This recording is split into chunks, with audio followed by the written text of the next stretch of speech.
Temple of Debod is an ancient Nubian temple currently located in Madrid, Spain.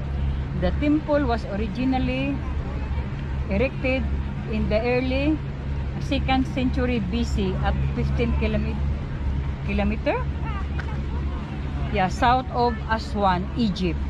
The Egyptian government donated the temple to Spain in 1968 as a sign of gratitude for their participation in the international campaign to save the monuments of Nubia.